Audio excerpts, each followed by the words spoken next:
Si Ramesh Viswaskumar, ang tanging kilalang nakaligtas sa 242 kataong sakay ng isang eroplano ng Air India na bumagsak sa Ahmedabad noong Huwebes, ay nakaupo malapit sa emergency exit ng biyahe patungong London at nagawang tumalon palabas, ayon sa pulisya. Mula sa kanyang hospital bed, sinabi ng 40 anyos kay Indian media na isa siyang British national at bumibiyahe papuntang Britain kasama ang kanyang kapatid matapos bumisita sa pamilya sa India. Pagbangon ko, puro bangkay ang nasa paligid ko. Natakot ako. Tumayo ako at tumakbo. Kalat-kalat ang mga bahagi ng eroplano sa paligid ko. May isang taong humawak sa akin, isinakay ako sa ambulansya, at dinala sa ospital, ayon kay Viswaskumar sa panayam ng Hindustan Times.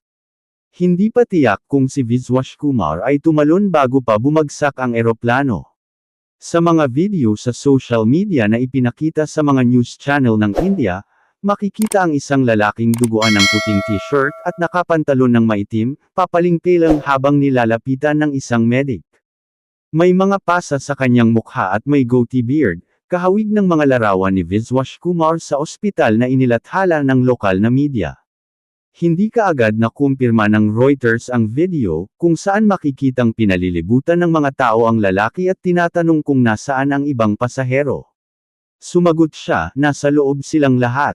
Ang litrato ng boarding pass ni Viswaskumar na ipinakita online ng Hindustan Times ay nagpapakitang nakaupo siya sa Seat 11A ng eroplano patungong Gatwick Airport.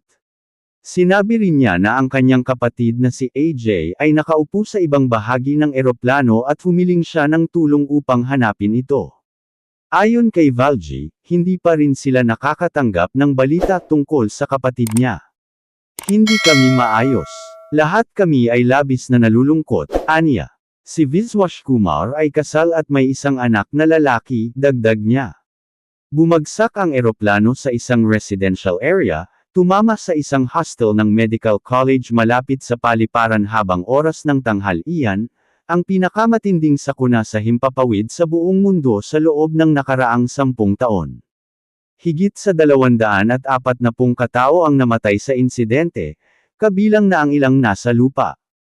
Ayon sa pulisya, ang naunang ulat ng 274 na namatay ay mali at may mga doble ang bilang ng ilang parte ng katawan.